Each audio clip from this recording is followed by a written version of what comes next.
a que ao vizinho, não importa inferir um estranho, mas a si mesmo, porquanto golpeia-se um outro elemento do mesmo organismo constituído por si mesmos, de cuja vida total é formada também a própria vida particular. A grande diferença entre involuído e evolvido, qual todo o resto depende, é o estado de separatismo individualista no primeiro caso, e de coordenação unitária no segundo. Dados estes dois princípios opostos, é lógico que deles decorram consequências opostas, isto é, o método da reação para o involuído, e o método da compaixão e perdão para o evolvido. É lógico, no primeiro caso, considerarem-se inimigos os estranhos, como é, no segundo, considerarem-se amigos os membros da própria família. Tudo depende da atitude mental dada pela própria psicologia, dada pelo plano biológico em que se vive. A diferença está no fato de o involuído considerar os seus problemas isolados dos outros, enquanto o evolvido os considera todos fundidos, cada um como parte do mesmo problema de todos. Este diversissimo comportamento dos dois tipos é o que traz a consequência de não poderem compreender-se e desse modo viverem na Terra excluindo-se, em posições antagônicas. Assim é que o envolvido permanece irremediavelmente separatista, enquanto o evolvido permanece orgânico e unitário. Dir-se-á, entretanto, como é possível que este último, sendo na Terra uma exígua minoria, seja organicamente unitário, como é afirmado constantemente. Onde se encontra esta unidade orgânica, que é inexistente na Terra?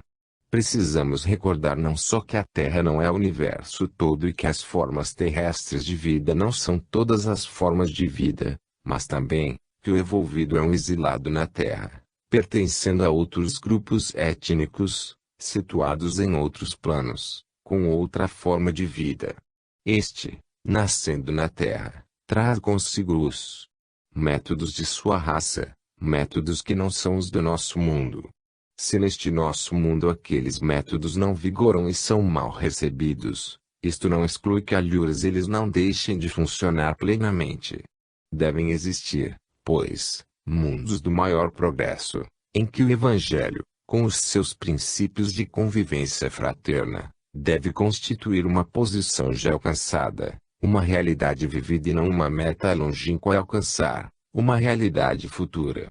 Os companheiros do evolvido estão nesses ambientes e a distância espacial não pode impedir que eles permaneçam espiritualmente seus vizinhos. Mantém-se ele em comunhão com estas grandes coletividades espirituais, e é deste mundo mais elevado que descem as forças para defender o evolvido feito inerme por haver deitado fora todas as armas. O mundo ri-se dele, tal qual fizeram os crucificadores de Cristo ao pé da sua cruz.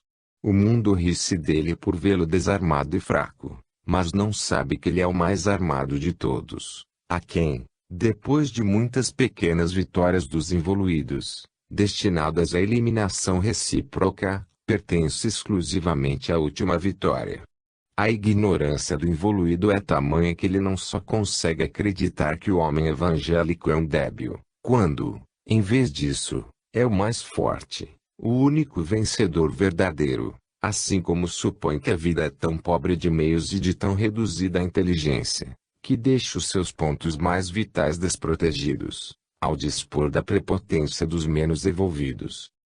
Devíamos fazer estas considerações, não só para explicar-nos a estranha conduta de nosso protagonista, mas, também para compreender como, por caminhos tão inusitados, ele pode alcançar a vitória. Este estudo conduz à compreensão da significação profunda do Evangelho e da estranha estratégia usada por ele para vencer a batalha da vida. Nossa tarefa não é apenas a de contar uma história, mas, acima de tudo, a de compreender os elementos sobre os quais ela tem apoio, as forças que a movem e a sustêm, a lógica que a guia, a sua profunda significação moral e espiritual. Continua a grande batalha entre involuído e evolvido. A história que iremos contar é de um cordeiro que anda entre os lobos e vence, sem armas, com o perdão e o amor. O involuído responde: não, não é possível. Sei por minha experiência, que, se ainda estou vivo, devo ao fato de ter sabido defender-me. Sei, ainda, que se quiser continuar a viver, não há outro meio senão o de continuar com o mesmo sistema. O raciocínio permanece verdadeiro enquanto se tratar de involuídos. Se um deles passa a fazer-se cordeiro, é natural que venha a ser devorado, porque é a lei do plano ao qual pertence. Mas isto não quer dizer que não possa haver o outro tipo, o evolvido, de cujo plano é a lei diversa, e pode permitir-lhe vencer lá onde o outro perde quando usa os mesmos sistemas. Vimos como se comportam os dois biótipos, do involuído e do evolvido, em face do problema do ataque e da defesa. Continuemos a observar quais diversas atitudes psicológicas e modo de comportamento decorrem, em face também de outros problemas, para os dois tipos de tão diversa natureza e forma mental. A vida, observada do lado do evolvido, não pode parecer ser a mesma daquela observada do lado do involuído. Os dois modos podem conduzir até conclusões opostas, especialmente quando, encontrando-se os dois tipos a conviver no mesmo terreno, surge entre eles o problema de relação e os julgamentos tomam características de reciprocidade. Todos julgam, o evolvido julga o involuído julga o evolvido, cada um com a sua tábua de valores e moralidade diversa, naturalmente condenando o outro, como por coerência e interesse condena-se tudo o que está fora das próprias unidades de medida. Em nosso mundo, na Terra, é reconhecida oficialmente e vigora uma ética estandardizada, de medida média, adaptada à sensibilidade e exigências da maioria. Acima desta média, no alto aos santos, os gênios, os heróis, embaixo os primitivos permanecidos ainda selvagens, os delinquentes. Uns e outros estão fora da medida média. Formam eles para si uma ética adaptada à sua sensibilidade e às exigências de suas vidas.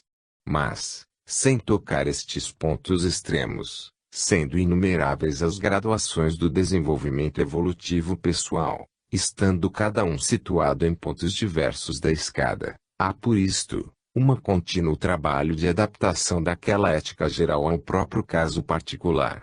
Acontece assim, de fato, que, enquanto a ética geral procura enquadrar todos nas suas normas, todo indivíduo, de seu lado, procura adaptá-lo o mais possível ao próprio temperamento, defendendo-se contra aquelas normas, com o fim de ser por ela incomodado o menos possível.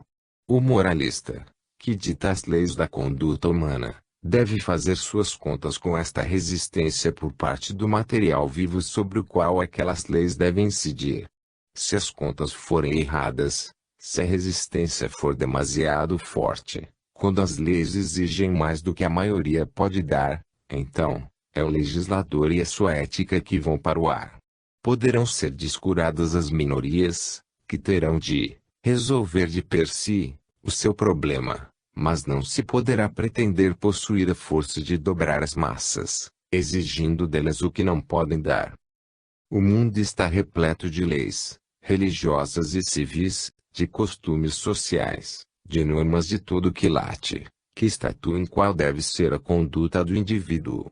Deixando de lado o evolvido, que seção não faz números, a massa vem a encontrar-se em face de uma série de imperativos éticos que encerram como num torno a sua natureza animal inferior para impeli-la a evolver. Por isto, então, as massas anelam a liberdade. Mas a liberdade que elas invocam não é a que cria seres livres, mas a que faz escravos. Eis que elas desejam somente livrar-se do esforço que lhes é imposto pelas normas éticas para evolver, sendo ansiosas de continuar a refestelar-se na animalidade. O moralista, o legislador que se propõe a ditar normas de vida, nunca deve esquecer a natureza evoluída do tipo biológico a quem as dirige e de quem exige adesão. Em nosso plano de vida, tudo é luta, também entre as leis e o indivíduo, entre os princípios e a sua atuação, entre a teoria e a prática. Em nosso mundo usa-se a inteligência não para aderir ao ideal, não para imitar os modelos apresentados à humanidade, mas para refinar-se cada vez mais na arte da evasão do peso da disciplina. E de reduzir tudo, mesmo invertendo-se, em seu próprio favor. Eis, então, que, quando um envolvido desce na terra, trazendo aqui, do seu mais elevado plano de vida, novas normas de conduta para guiar a humanidade, educando-a e impulsionando-a ao progresso, assistimos ao estranho fenômeno representado não por uma adesão consciente, na vantagem própria de evolver, mas pela procura das escapatórias para subtrair-se àquelas normas que, no entanto, representam um convite a elevar-se. Eis como são recebidos na Terra os ideais descidos do mundo do evoluído. Tudo é sempre luta, e dado que aqueles ideais atacam a animalidade para superá-la, surge de parte desta reação para sobreviver. Então a inteligência, em lugar de ser usada para evolver, é empregada para não evolver. Tornar-se-á interessante, ao lado do estudo da ética, estudar paralelamente as escapatórias encontradas pelo homem para subtrair-se à pressão das normas dessa ética. Representam muitas vezes primorosas obras-primas da astuciosa arte da evasão, como no maquiavelismo e no jesuitismo, verdadeiras escolas e sistemas de evasão. Assim, por exemplo, quando S. Francisco, como biótipo de evolvido, quis transferir para a Terra, pelo menos, na sua ordem religiosa, uma aplicação integral do Evangelho, os seus próximos seguidores, seus contemporâneos, resistiram àquilo que lhes parecia excessiva rigidez da regra da ordem e procuraram refazê-la para adaptá-la numa forma de maior comodidade. Depois disto, as três ordens franciscanas, dos menores, conventuais e capuchinhos, mesmo divergindo em algum ponto, conseguiram todos evadir-se do voto fundamental de São Francisco, que era o da pobreza, contornando a questão no sentido de nada possuir individualmente, mas podendo possuir coletivamente como ordem. Os conventuais vieram de fato a ser assim denominados, por serem proprietários dos maiores conventos da ordem. A própria Igreja de Roma aqui proclama um evangelho que diz: se quiser ser perfeito, vá e dê tudo. Frase que somente S. Francisco viveu literalmente. A própria Igreja, ainda hoje, possui que se constituiu em poder temporal durante séculos, ao lado das outras casas reinantes. Não condenamos. Seria infantil pretender que a opinião de um homem possa pesar em fenômenos históricos de tal amplitude. Procuramos somente compreender o que um homem pode fazer, tanto mais que isto pode ter a utilidade de explicar o fenômeno e verificar que, se as coisas assim se desenvolveram e a vida as permitiu, esta, que é inteligente, deixou assim acontecer porque naquele determinado momento devia satisfazer a outras exigências, seja mesmo inferiores e transitórias. Dadas as condições relativas de um dado momento, em face aos desenvolvimentos futuros, alguns males, certas vezes, dão-se para cumprir suas funções criadoras de bem. É interessante observar como acontece o fenômeno da descida dos ideais. Na Terra, um evolvido cidadão de outras humanidades toma o seu corpo na Terra. Os homens, observando que ele possui um corpo igual ao seu, o julgam o seu semelhante. Mas embora tudo pareça igual externamente, não é interiormente, onde habita uma alma de outro tipo. Começa esta a manifestar-se pela palavra e pela ação, como se verificou com S. Francisco. Os normais condenam imediatamente, julgando um louco. Mas ele insiste, procura fazer compreender a sua estranha linguagem que não é a do mundo. Continuando firmemente no seu modo de agir, demonstra uma força que os normais começam a perceber e que, como toda força, induz ao respeito. Mas, depois, eis que as massas o acompanham por um sentimento que é muito mais que o temor gerado pela força. É estima, veneração, amor. Porque isto é que, nos equilíbrios das forças biológicas em ação, manifesta-se também o poder do ideal que na vida tem, por certo, a sua função. O evolver é mesmo uma das fundamentais exigências da existência. Dos planos mais elevados, desce, para os mais baixos, uma atração, uma espécie de fascinação, que move a inconsciência instintiva como um convite e um impulso a obedecer àquela atração. Assim a vida move o ser, por meio destes seus fios misteriosos, para arrastá-lo para onde ela quer. Igualmente acontece no mistério da atração sexual a que se obedece sem saber o porquê. Mas é bastante que o saiba a vida que tudo dirige. Desse modo as massas seguem ao homem superior, a quem a natureza confere uma fascinação que lhe é indispensável para executar o trabalho que lhe confia, como confere fascinação à mulher por lhe ser esta indispensável para cumprir a sua função, a de gerar. Assim as massas seguem o evolvido. São dois termos opostos e, como macho e fêmea, são, por isto, conduzidos ao abraço. A massa humana representa a fêmea, o elemento negativo que recebe a marca dobrando-se, por ser mais débil, diante do outro elemento que é mais poderoso. Eis então que, na última fase do desenvolvimento do fenômeno, assim como o macho submete a fêmea, o homem superior imprime o seu sinete de fogo nas carnes de seus seguidores, como se deu com Cristo e o cristianismo. As massas, depois, rebelar-se-ão, procurarão evadir-se, com astúcias inumeráveis. O abraço inicial, todavia, continua, e, como todo abraço, será uma forma de luta. Mas, na luta, Cristo, para vencer o mundo, e o mundo para destruir Cristo, os dois estão abraçados. O elemento negativo oferecerá todas as resistências, mas está nas leis da vida que ele seja dominado e fecundado pelo elemento positivo que o mais forte. A luta continua e continuará, mas a semente foi imergida no terreno que havia de recebê-la. Continuará a luta, mas o germe fecundador aí está ativo, gerador do feto que é a alma do homem novo e representa o biótipo do evoluído, e o processo não poderá parar até que aquele novo ser nasça. Eis como se verifica o fenômeno da descida dos ideais na Terra. Trata-se de um processo que lembra da fecundação, pelo qual é sempre o elemento positivo, mais poderoso porque está à testa do caminho da evolução, que agarra e arrasta consigo o elemento negativo que, como mais fraco, é arrastado e dessa forma conduzido para a frente. Evolvido e involuído são os dois termos desta união. São três as grandes finalidades da vida que as alcança através de três formas de união, pondo no ser, para esse fim, instinto adequado. Primeiro, a conservação do indivíduo, pelo que este se une ao seu alimento, impelido pelo instinto da fome. Segundo, a conservação da espécie, pelo que o macho se une à fêmea, impelido pelo instinto no amor. Terceiro, a ascensão do tipo inferior, pelo que o evolvido se une ao involuído, impulsionado pelo instinto de evolução. Três finalidades a alcançar, três uniões a serem efetivadas, três instintos a serem saciados. Em cada caso há um recobramento do mais para o menos, estendendo a mão, ajudando a levantar-se para o alto.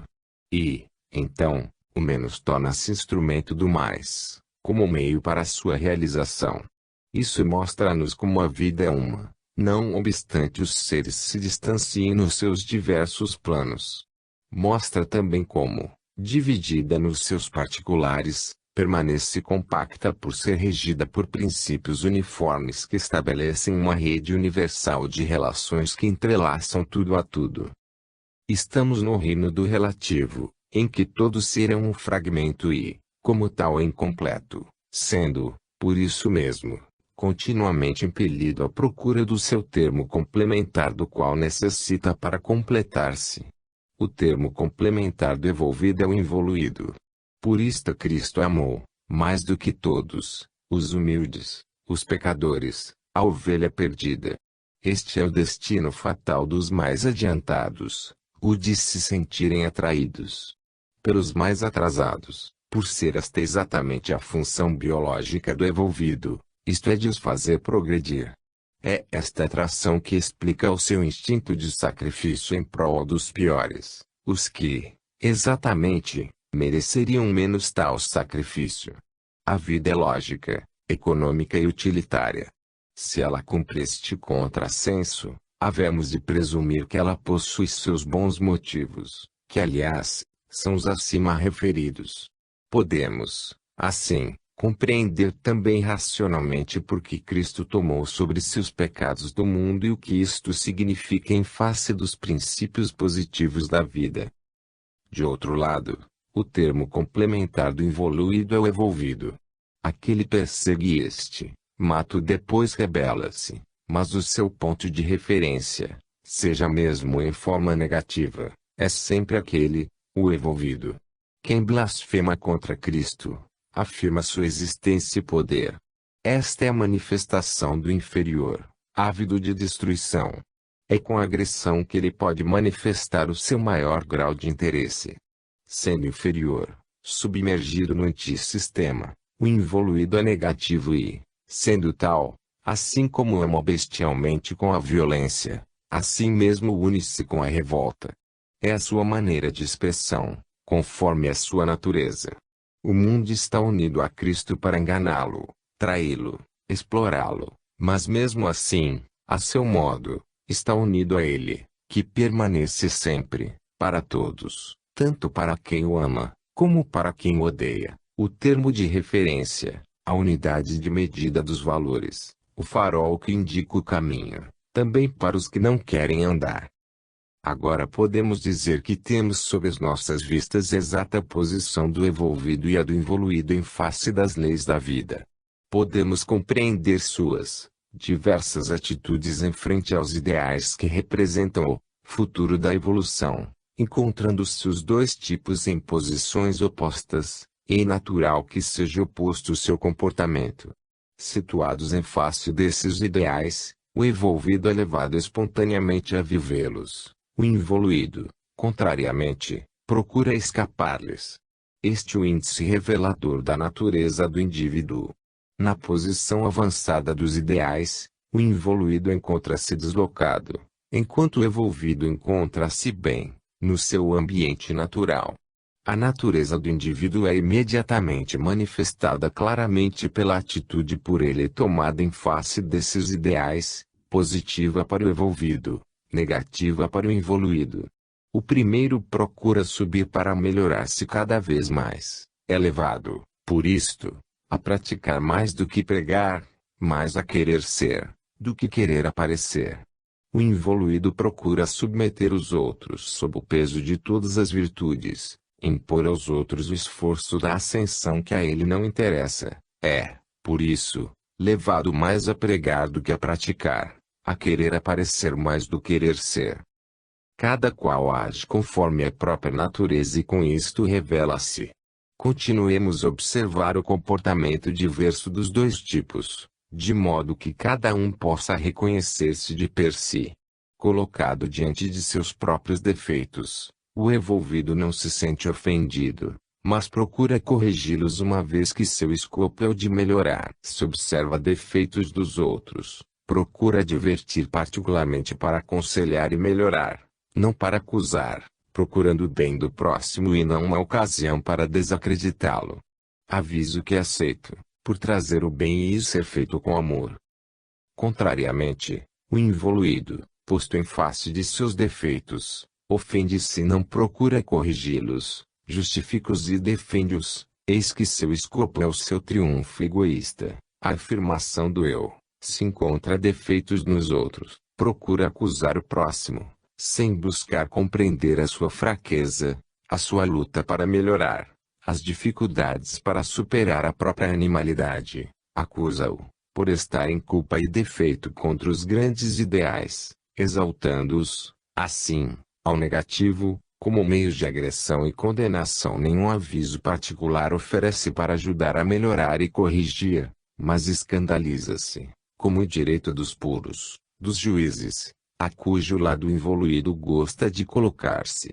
Na sua astúcia ele gosta de tomar a veste de integérrimo, porque isto o situa na posição privilegiada de defensor do ideal e o autoriza a condenação, em que o ser triunfa, erigindo-se em modelo para o esmagamento do próximo. É o completo triunfo do instinto egocêntrico, oposto ao instinto altruísta do evolvido. Desse modo revela-se o involuído. Seu terreno é, como havemos dito, o da luta, em cuja função desenvolvem-se os seus pensamentos e atos. Encontrando-se em ambiente hostil, que o mantém continuamente na necessidade do ataque e da defesa, o problema de seu melhoramento é sobrepujado pelo problema mais premente da luta para a sobrevivência. Neste ambiente de rivalidade, o deixar que outro descubra os seus defeitos significa pôr a descoberto o ponto fraco a ser tomado por alvo pelo próximo, pronto a agredi-lo. Assim é que se explica como em nosso mundo esteja difundidíssima e instintiva a mentira, que se torna arma de primeira necessidade para a defesa própria. Condena-se este tão difundido espírito da mentira, mas é forçoso. Reconhecer ser isto uma consequência lógica, poder-se-ia dizer necessária, do espírito de agressividade que o gerou, sem a qual a mentira não teria finalidade e, pois, nenhuma razão de existir.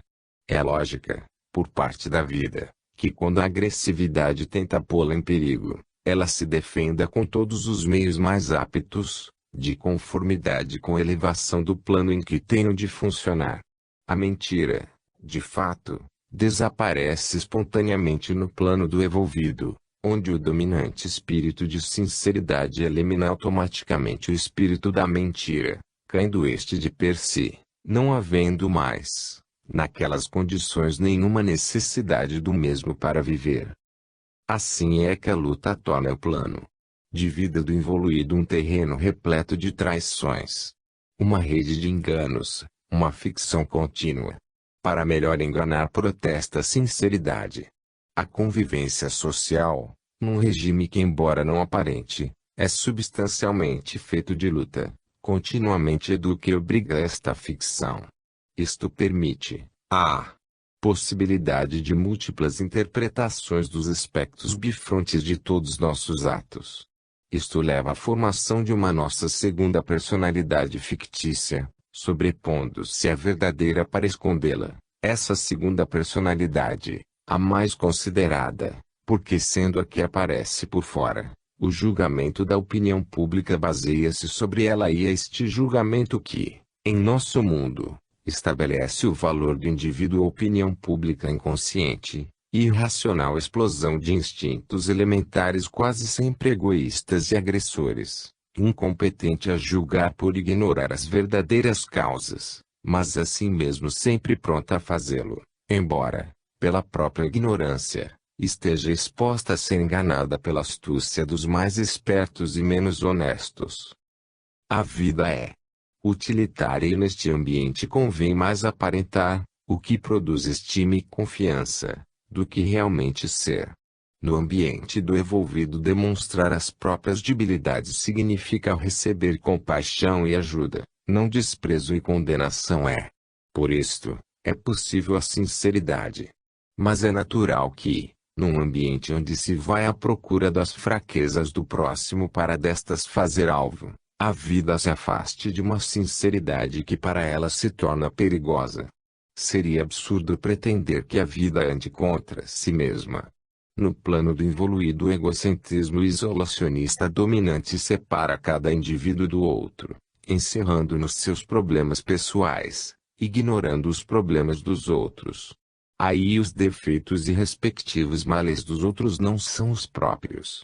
Torna-se por isso legítimo desinteressar-se e perseguir, quando disto pode resultar um acréscimo de si mesmo com o esmagamento do próximo.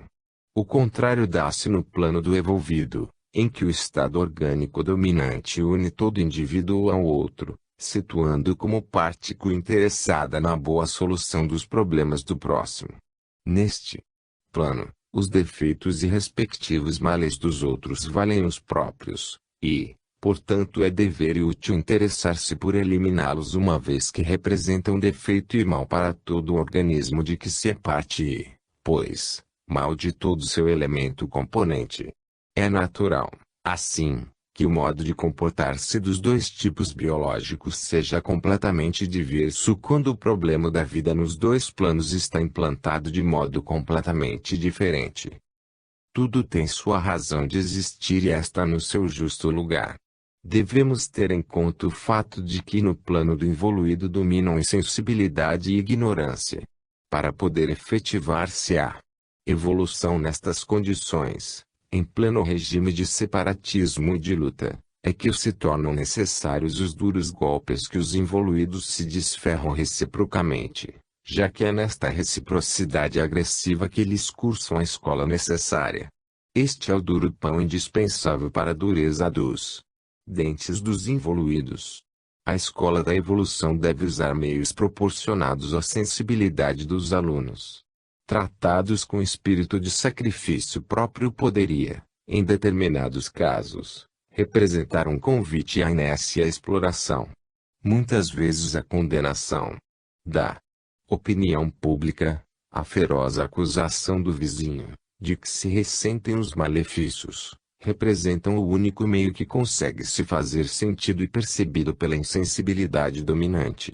Quantos não procuram deixar-se arrastar e explorar o sacrifício de Cristo? Mas, com isto, não se pode enganar a vida. O resultado é que esta deixou o mundo, que recusou os argumentos da bondade, debaixo do látego dos duros argumentos dominantes e de todos conhecidos, por serem os únicos adaptados à sua sensibilidade. Cada coisa está em seu lugar na ordem universal. Quando o envolvido anunciou a sua verdade, deu o exemplo, completou o seu sacrifício, então basta. A sua tarefa está cumprida. A cada qual pertence o esforço da própria evolução e não se pode explorar a dos outros para que efetuem a nossa, em nosso lugar. Se, depois, o involuído quer subir deve pôr-se em movimento com as próprias pernas. Na justiça da lei, a cada qual o próprio trabalho e tarefa. Ao envolvido pertence redobrar-se em missão de sacrifício sobre os mais atrasados, ensinando e guiando, mas, depois, pertence ao involuído efetuar o esforço para mudar-se, seguindo as marcas dos mestres. Se não quiser fazê-lo, o dano será todo seu, e o martírio dos envolvidos que se sacrificaram por ele, ficará inutilizado para ele, uma vez que não quis colher o fruto oferecido. Os involuídos poderão mesmo martirizar os envolvidos que descem na terra em missão, uma vez que a lei o permite por ser esta forma com que os primitivos tomam conhecimento das coisas. Mas se, depois, eles não aceitarem e não seguirem este conhecimento, ninguém poderá constrangê-los a isto, ou fazer irrespectivo trabalho em seu lugar, trabalho necessário para alcançar com evolução a própria felicidade. E assim eles, que se têm por fortes e astutos por haver sabido esmagar o envolvido que se sacrificou para eles, perdem a oportunidade de evasão que lhes foi oferecida e permanecem submergidos no pântano de seus males. Os perseguidores de Cristo acreditaram conseguir vantagem, mas fizeram seu próprio dano desse mesmo modo. Todos os que põem entraves à missão dos homens superiores, acreditam vencedores mas são vencidos, imaginando alcançar ganhos com a liquidação de um inimigo, deslizam cada vez mais para trás, para a ignorância e a dor. Continuemos a observar as diversas posições do envolvido e do involuído em todos os seus aspectos. Ocupar-nos-emos mais adiante da moral em modo particular, procurando encontrar uma, racional, que se eleve sobre bases positivas. Queremos, aqui, observar somente o comportamento dos dois biótipos em face das normas propostas como guia da conduta humana. A natureza predominantemente egocêntrica e isolacionista do involuído, devido à sua posição retrógrada ao longo da escada da evolução, mais próxima do antissistema, manifesta-se em toda a sua atitude, assim como a natureza predominantemente orgânica e unitária do envolvido, devido à sua posição mais avançada, mais próxima do sistema, igualmente manifesta-se em todo o seu ato. Assim é que a moral do evoluído é predominantemente egocêntrica, começa de seus próprios direitos em relação aos outros e dos deveres dos outros para consigo. O regime de luta em que vive o evoluído não pode deixar de aparecer a todo o seu passo. Disto segue que a sua, porquanto externamente invernizada com a mentira de nobres ideais, é substancialmente uma moral de agressão. O que distingue e revela o evoluído é exatamente o espírito de agressividade, enquanto o que distingue e revela o evolvido, e o espírito de amor. Verificamos os princípios gerais expostos nos volumes Deus e Universo e o sistema a alcançar aqui, no terreno humano em que todos vivemos, suas últimas consequências. Dada a posição do evoluído ao longo da escala da evolução, é natural que a sua seja uma moral de luta. Uma moral em que o problema de vencer sobretudo constitui o elemento fundamental. Assim é que os conceitos das morais pregadas vêm a tomar uma significação completamente diversa. Num ambiente em que tudo é luta, qualquer coisa que venha nele cair não pode deixar de ser transformado e utilizado como instrumento de luta. Não se pode dizer que no plano do evoluído não existam ideais, religiões, morais, princípios de todo gênero. Leis não faltam. Mas tudo isto não representa a realidade biológica, vivida neste plano, mas a realidade biológica de planos superiores a serem alcançados no futuro, mas, hoje, ainda longínquos. Sua prática na Terra é forçada, obtida somente por meio da ameaça das sanções. Nada tem da espontaneidade instintiva que aqui gozam os atos da animalidade. Os princípios superiores aparecem na Terra com um capuz imposto mais ou menos à força, sobre a natureza humana aqui, sendo bem diversa, procura rebelar-se, lançar longe o pesado fardo e, para evadir, tenta toda a contorção possível. Enquanto o desejo primordial do evolvido é o de aderir à lei, o primeiro desejo do evoluído é o de dobrá-la a si mesmo. Em nosso mundo, tudo é consequência lógica da posição retrógrada ocupada pelo evoluído ao longo da escala da evolução. É uma série de elementos conjugados em corrente, revolta contra a ordem, estágio de desorganização, separatismo, isolamento egocêntrico, egoísmo, luta, agressividade, contra a agressividade por necessidade de defesa. Torna-se desse modo um regime de incompreensão e de antagonismos que arrasta a todos. Para corrigir os últimos efeitos, tornar-se-ia necessário remontar com a correção até as causas primeiras, estabelecidas pela natureza mesma do biótipo do evoluído. Tão logo este conseguisse evolver até um mais elevado plano de vida, ingressar-se-ia num regime de compreensão que, com o reconhecimento dos direitos alheios, pacificaria todos os antagonistas.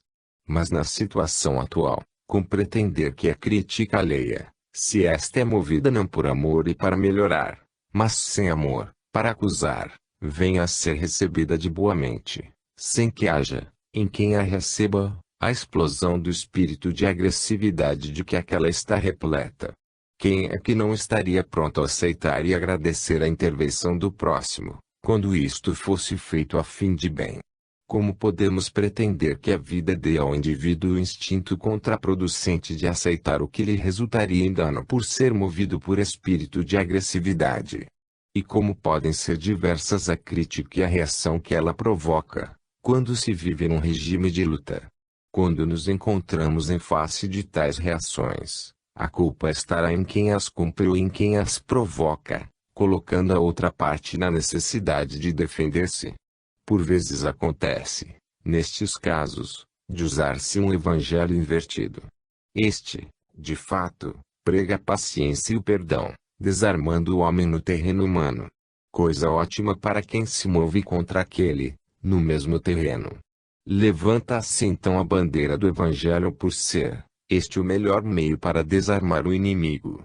E se este não se deixa assim desarmar, deixando-se esmagar, pode-se encontrar nisto uma nova razão para condená-lo, frente aos nobres e santos ideais que este, com grande escândalo dos seus críticos, demonstra evidentemente não respeitar. Então, Em nosso mundo, onde tudo pode ser invertido e falsificado, alcança-se este esplêndido resultado, o de que as virtudes e os ideais que deveriam tornar o homem melhor, vêm a ser usados como termo de confronto para mostrar os defeitos do próximo e para acusá-lo em causa disto. Tal é a natureza do involuído, tal é o seu instinto que ele procura satisfazer, tal é o caminho para o qual o impele o espírito de agressividade de que está saturado o seu ambiente, pelo que tudo, em suas mãos, torna-se arma de luta para vencer e dominar. Quem procura verdadeiramente a virtude, a procura em si mesmo e não nos outros e, se a possui, não a exibe para honrar-se. Quando assim fosse não seria mais virtude, mas exploração da virtude, e quem a procura somente nos outros, dela faz um meio para figurar esplendidamente enquanto está esmagando o próximo. Este método é muito usado para conseguir honra de virtuoso, é muito barato, causa muito incômodo alheio mas bem pouco para si. O involuído é prático e utilitário, e é parte de sua lógica conseguir fruto de tudo. Pode-se tornar este método mais seguro e proveitoso, acrescentando, a pregação da virtude, o escandalizar-se de quem não a pratica, distanciando-se mesmo, com repugnância, dos pecadores. Analisamos esta psicologia para explicarmos a sua existência. Tudo decorre sempre do primeiro fato, isto é viver o involuído num regime de luta em que a agressividade para o ataque e a defesa é uma condição necessária para a conservação da vida. Num ambiente constituído de egocentrismos rivais, esmagar o próximo representa uma vantagem, a libertação de um concorrente, espaço vital conquistado. Para o involuído, ideais e virtudes constituem um impedimento nesta luta. Como, pois, deixar de procurar, dada a psicologia utilitária dominante, de julgar este impedimento sobre os ombros do vizinho, para amarrá-lo o mais possível, se isto constitui vantagem própria? Tudo é lógico na natureza. Por que não teremos a coragem de olhar de frente esta lógica, se isto não e se não a última consequência das reais premissas representadas pela natureza do involuído? Porque acrescentar-lhe a hipocrisia para encarar a realidade sob aparências diversas? É mais honesto sermos sinceros. Estamos no plano do involuído, onde predominam ainda os instintos da animalidade. Porque dever-se é renunciar, neste plano, a vencer o próximo, quando isto representa conquistar para si um acréscimo de vida. Estamos, aqui, situados num terreno onde reina o egoísmo separatista. Cada um por si. E se o indivíduo não aproveitar a fraqueza do vizinho para sobrepujá-lo, este aproveitará de sua bondade para esmagá-lo. Tudo isto evolvendo, cai de per-se por ser contrário à lógica da vida no plano orgânico do evolvido, onde tudo isto não tem mais razão de existir. Entretanto, é lógico que a lógica da vida seja diversa no plano do involuído isolacionista. Neste plano, os princípios descidos do plano do evolvido na forma de ideais, religiões, normas morais, leis sociais etc., representam um fardo que a animalidade procura alijar de si. Esta anela permanecer na plenitude de seu estágio e não se quer mutilar com a evolução que procura destruí-la. Todo progresso para o alto, no plano da animalidade, representa uma renúncia à vida. Nesse mundo de rivalidade é natural que cada qual procure fazer com que a renúncia seja praticada pelo próximo, o seu rival, antes de ver-se constrangido a praticá-la ele mesmo. Assim é que se explica, em muitos casos, a exaltação dos ideais, uma vez que estes representam um meio para induzir o próximo a esta renúncia, a qual, limitando seu espaço vital, aumenta o nosso. Com isto não se quer dizer que não haja sinceros afirmadores dos ideais, mas, fato é que, se disto não decorresse alguma vantagem, muitos não os sustentariam. Nesses casos exige-se que as renúncias sejam vividas pelos outros em nome dos princípios ideais, porque limitando os apetites, quando não eliminam um rival, conseguem distanciá-lo como concorrente do mesmo prato onde preferimos comer sozinhos. Para o evolvido tudo corre de modo completamente diverso.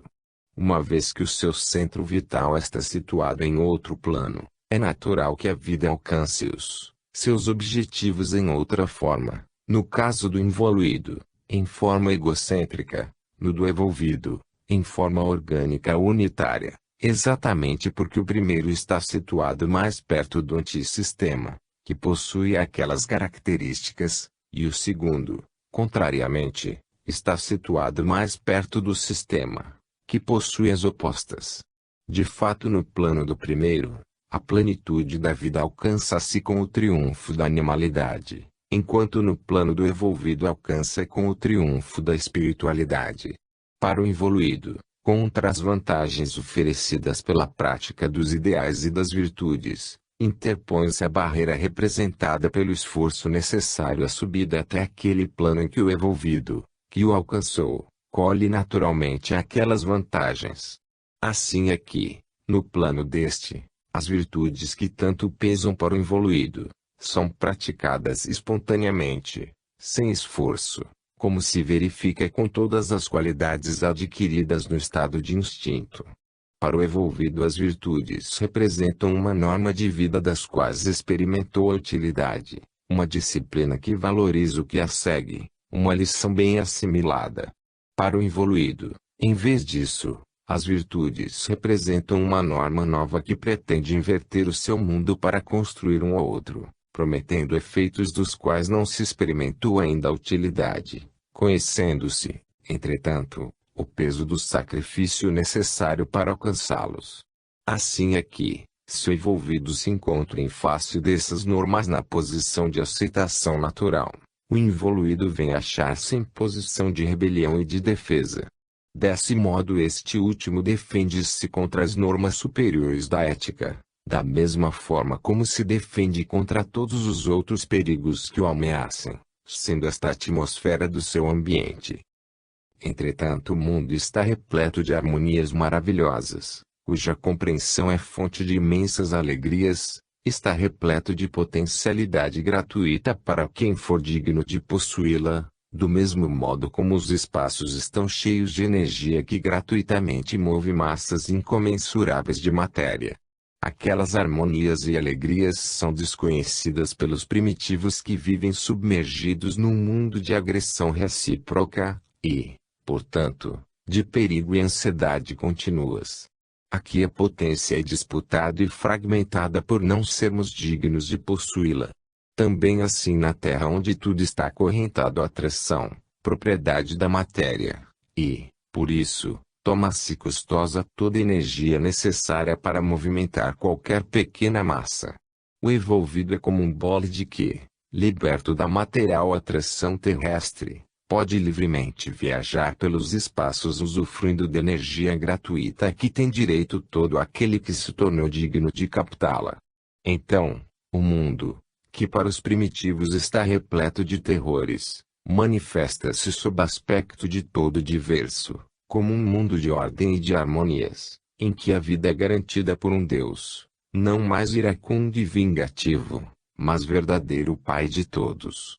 Então a nossa grande habilidade de saber vencer o próximo para usufruir neste inferno uma vida bem dura, torna-se um esforço sem sentido, uma condenação reservada aos inferiores, embora necessária para acordá-los de sua insensibilidade e ignorância. O erro psicológico do involuído está em acreditar que a disciplina das normas superiores constitui uma restrição da vida, enquanto esta disciplina representa somente o esforço necessário para alcançar condições de vida mais elevadas e melhores.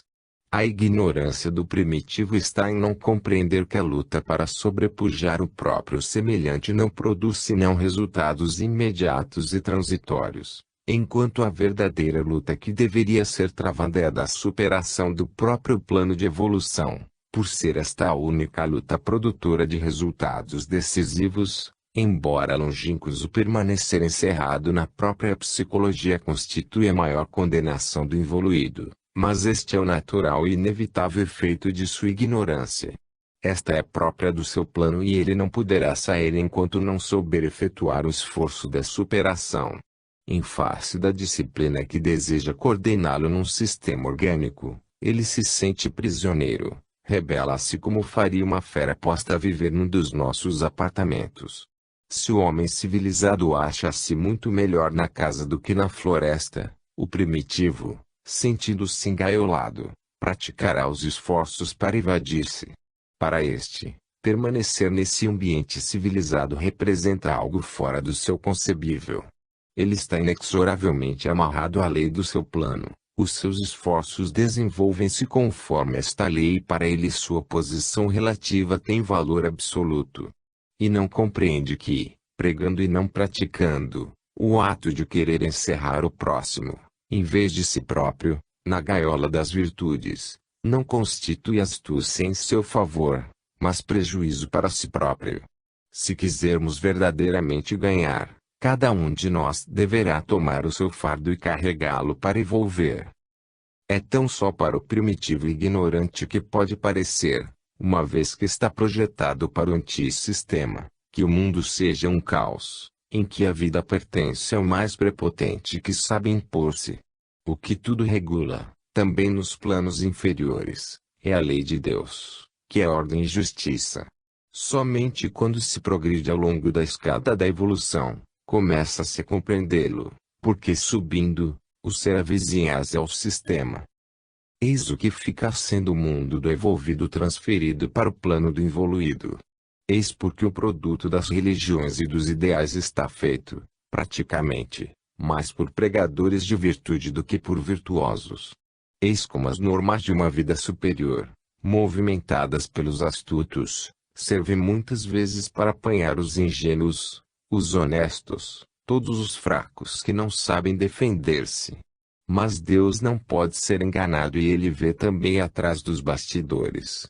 Assim é que, pela sua lei de justiça, a humanidade sempre pagou, está pagando e pagará os seus erros. Somente depois de haver feito a diagnose do mal, é possível compreender qual deve ser a cura. Tão só depois de haver compreendido quais os erros perpetrados, se pode ver como são justas e merecidas as suas consequências, que a humanidade está suportando. Sem condenar e muito menos pretender reformar, quisemos chegar à compreensão destes fenômenos, sobre os quais boa parte de nossa vida individual e social está alicerçada. 4. Inversão de valores. Continuemos a observar as qualidades e as atitudes que caracterizam os dois biótipos opostos, o do evolvido e do involuído. O que distingue o primeiro é a sua afirmação unitária, como eu coletivo. O que individualiza o segundo é a sua afirmação separatista, como eu isolado. O evolvido não se interessa pelo próprio eu individual, concebido como isolado do próximo. Com este sentido se parte no organismo coletivo da humanidade. Não nutre qualquer ciúme da supremacia alheia, constituindo esta, para ele, a supremacia própria. Contrariamente, um dos efeitos que mais caracteriza o evoluído é, exatamente, esta ciumeira de qualquer outro ao emergir em seu lugar. Isto porque ele faz do próprio eu o centro do universo, que ele pretende existe em função daquele seu eu. O instinto do involuído é o de reproduzir o egocentrismo, que é fundamental no sistema, mas em posição emburcada, isto é, não no centro mas na periferia onde ele está situado. O egoísmo manifesta-se, de fato, no involuído a cada passo, em todo seu ato. O sistema do universo é unitário, enfeixado em torno de um único centro. E o involuído pretende erigir-se em centro autônomo no antissistema. De fato, o seu valor máximo é o triunfo pessoal do seu eu, separado de todos os outros, admitidos a coexistir somente em posição de submetidos. Contrariamente, o valor máximo do evolvido é o triunfo coletivo da maior humanidade da qual ele faz parte, e na qual está fundido com todos os outros, coexistentes com ele em posição de colaboradores. As posições dos dois biótipos constituem a inversão uma da outra. Para o involuído, O que constitui o ideal é o seu triunfo individual, elevado sobre não importa quais ruínas do próximo, a consecução do ápice dos valores sociais, a base da estima, ou, com outras palavras, o sucesso. Em face do vencedor, todos inclinam-se, e a vitória justifica tudo. Condena-se o ladrão porque representa um perigo, mas quando este, pelos seus furtos, cometidos com bastante astúcia de modo a escapar da lei, tornou-se rico e poderoso, então todos o respeitam. Condena-se o assassino, por representar uma ameaça, mas, quando um condutor de exércitos guia-nos para a vitória matando milhões de pessoas pela grandeza de nossa pátria, então ele é um herói. Todos detestam a guerra, mas todos admiram o vencedor agir como evolvido, em sentido coletivo colaboracionista, procurando não só um triunfo próprio ou do grupo, mas o de todos. Significa para o evoluído a abdicação e autodemolição em favor dos rivais que somente procuram sobrepujá-lo. O evolvido oferece tudo para o bem alheio, por ser este também o seu próprio bem. O involuído procura agarrar o mais que pode para o bem próprio, uma vez que o bem dos outros serve somente para reforçar os seus inimigos e o perigo que estes representam para ele. O que acontece, então, quando os dois tipos encontram-se? Enquanto o evolvido procura dar, o involuído procura tomar. Tudo, então, tende para o empobrecimento e, com isto para a liquidação do evolvido. Será então este o problema que iremos estudando, como sobreviver ao evolvido, com que novas armas a vida defenderá este seu produto precioso, cuja criação custou tanto trabalho como salvará o evangélico desarmado. Ele está feito para viver num ambiente de reciprocidade, em que tudo é compensado. Onde falta esta reciprocidade, quem for generoso trabalha em plena perda. Terá, então, de ser liquidado. Mas isto significaria a falência da vida num dos seus pontos de maior valor e significaria também que o Evangelho é mentiroso por aconselhar coisas impraticáveis, que conduzem à destruição. A lei da justiça de Deus não defenderá nesse caso o inerme. Mas antes de enfrentar este problema conclusivo, continuemos ainda na observação. O que acontece quando os dois sistemas opostos encontram-se? Quando os ideais do evolvido caem na mão do involuído, este os usa para os seus fins. Trata-se de um contínuo trabalho de adaptação a si mesmo da tudo que se encontra na vida. Tudo é utilizado conforme a própria psicologia, necessidade e temperamento. Tal como os pássaros servem-se das árvores para seus ninhos, outros animais, para neles subir, esconder-se e defender-se, assim o homem é levado a procurar nas regras da ética geral aquela norma que aprove, justifique e valorize o seu eu e, então, enaltece esta parte, pondo-a em foco e silenciando sobre todas as outras que, em lugar de sustentá-lo, o poriam em falta. Desse modo o temperamento dinâmico dirá, trabalhai. O preguiçoso procurará esconder a sua preguiça atrás da sua honestidade. Se frígido, tornar-se-á propugnador da pureza, mas, se for um sentimental sustentará as virtudes do amor, seja mesmo espiritualmente sublimado, enquanto se do tipo oposto, sustentará a virtude da disciplina e do dever. Isto não ocorre de outra forma para o involuído, se a sua natureza o leva, antes de mais nada, à exaltação do próprio eu. Paralelamente procurar-se-á silenciar tudo que pode marcar a própria condenação. Assim, por exemplo, quem possuir, guardar-se-á bem de lembrar as páginas do Evangelho acerca da pobreza, e quem for ávido de riquezas nunca falará do Evangelho da renúncia. A posição do involuído é sempre a mesma, a de situar o próprio eu como centro do universo e de tudo conceber, até Deus, em função de si mesmo. Assim, cada qual procura interpretar e dobrar todo o ato e pensamento alheio à própria maneira e utilidade. Enquanto a lei de Deus quer transformar o involuído a seu modo, este procura transformá-la de modo próprio. E, muitas vezes, alguma norma encontra sucesso, exatamente porque este conseguiu transformá-la desse modo. Na Terra tudo pode ser alterado e invertido, para fazer-se uso completamente diverso do pré-estabelecido.